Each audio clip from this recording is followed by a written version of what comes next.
Southeast Radio's Business Matters with Karl Fitzpatrick. Well, romance will be well and truly in the air next Wednesday when people all over the world will be celebrating Valentine's Day. One of the most common places in which people find romance is in the office environment. But is the office romance a fairy tale or a HR nightmare?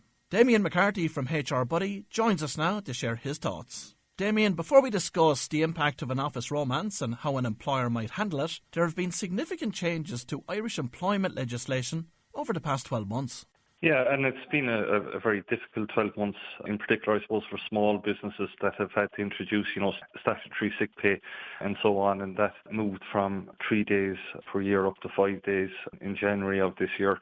I suppose we saw a minimum wage increase, obviously, also, and, I suppose they've had cost impacts on an awful lot of small businesses, and we've heard an awful lot about that in the news. But I suppose the major legislation has, in the last 12 months or so, has been, the work-life balance legislation, the introduction of increased rights with regards to parents and caring leave and so on, and also the Domestic Leave Violence Act as well, which is a very important piece of legislation that was introduced. And, in the coming month or so, we will probably get more detail with regards to the right to request remote working and the right to request flexible working.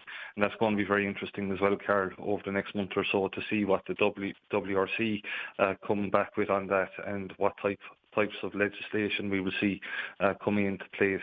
And Damien, with Valentine's Day just around the corner, the office can often be the place where two people find romance. I suppose, Karl, it's inevitable, and there are lots of great love stories from workplaces over the years. And I suppose it's a given that, where you have people working with each other every day, sparks happen, and people become romantically involved outside of work and so on.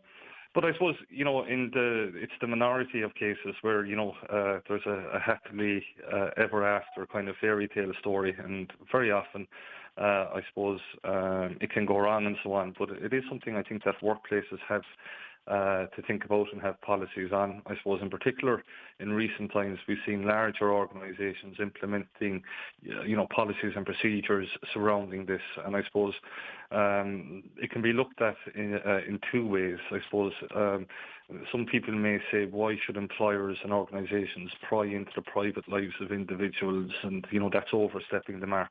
And I suppose that may be seen as a reasonable point, but the other side of it is that and especially I suppose if you look at the Me Too movement a few years ago, it brought about a lot of revelations of how, in particular, I suppose, people in power, CEOs and, executives inside in large organisations had really taken advantage and carried out real wrongs on, people who were reporting to them, their junior colleagues.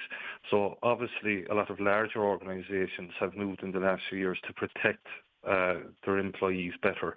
So I suppose there's a light, lovely side to workplace relationships, but unfortunately there can be a dark side to it as well. So Damien, the $1 million question is, if two colleagues start dating each other, should they tell their employer? The important point on that is, what policy does your employer have in place? Now, generally, I suppose, look, in Ireland, there isn't any real legislation that deals with work colleagues becoming romantically involved. So really it's down to your employer themselves to decide whether they have a policy in place or not. Now, if there's no policy, I suppose you needn't worry too much. Should your employer have a policy? My advice is employers should have a policy, because you always need to protect against conflicts of interest, abuses of power, and so on. And also, I suppose, relationships in the workplace, they can be complex and complicated. They do impact on other people inside the workplace. So I think it's actually very important to have a policy in place. But if you're someone who starts a relationship with a work colleague, which, as I said, inevitably this is going, it's going to happen in workplaces every now and then, I think that couple needs to think about their professional lives, think about, keeping their professional and private lives separate, but at the same time not have their new relationship impact upon their work, because that quite often happens. It starts impacting on workplace dynamics, communication with teammates and so on. And it's very interesting, there was actually research in the UK earlier on in the year which showed that work colleagues becoming romantically involved with each other actually really negatively impacted their work colleagues. And in general, most work colleagues don't like their fellow work colleagues becoming romantically involved with each other. Potentially, could there be a conflict of interest in the case of a relationship between a manager and a direct employee? Very definitely, Karl. And this is why I would say that workplaces should have policies in place. If you have a manager who starts a private romantic relationship with someone who's reporting to them, it's inevitable really that someone may have a grievance. It's inevitable that there would be somehow a conflict of interest somewhere along the line. So, if you were to take I mentioned that larger organisations may be putting policies, declare policies in place and so on inside in their company policies and procedures now, and actually, funnily enough, in the States, they refer to them as love contracts, which I don't think will ever quite catch on here. But I think declare policy sounds better coming out of an Irishman's mouth. But anyway, but larger organisations may have those policies in place. Smaller organisations may not, but actually I think it's in the smaller businesses where you can have more trouble here, because you take, for example, your bar, restaurant, cafe, retail outlet and so on.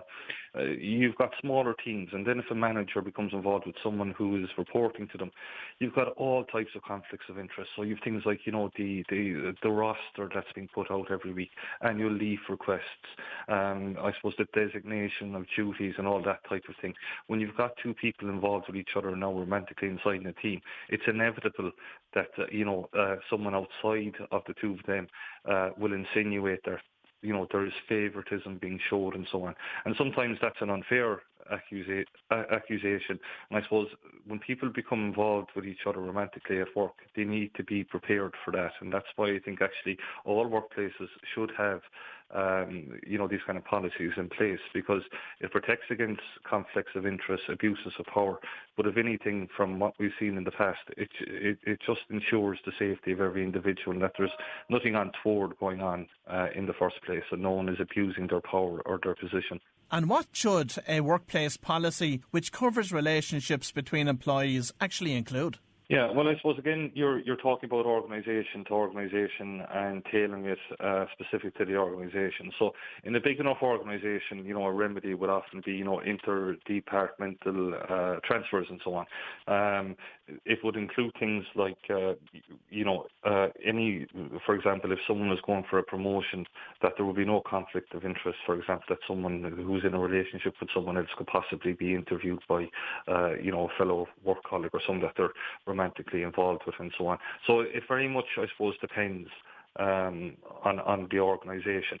But I suppose the word declare is very, very important. So what most of these policies would have is that declare policy.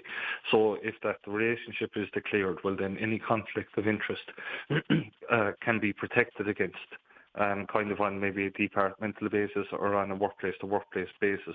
And I suppose it's up to every organisation then to ensure that, there are no abuses of power, that there are no conflicts of interest.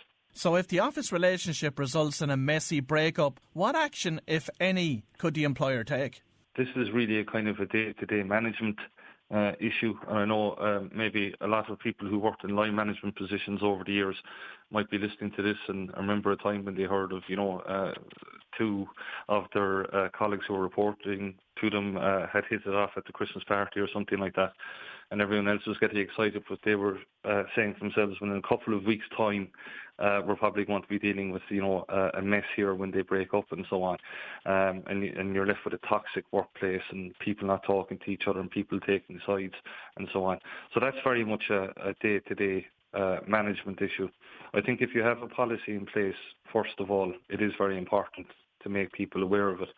So in other words, if you have people working together and there's a policy in place and they're aware of it, and they know what that policy is about, they take a responsibility into getting involved with one of their work colleagues.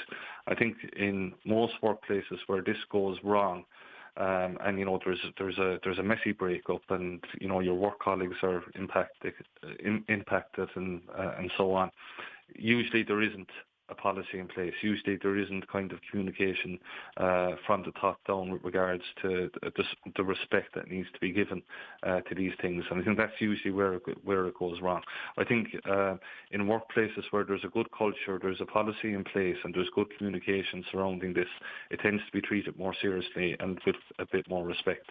Well, if you've just tuned in, that was Damien McCarthy from HR Buddy, and maybe we will see a flurry of love contracts come into play sooner rather than later. Southeast Radio's Business Matters with Karl Fitzpatrick.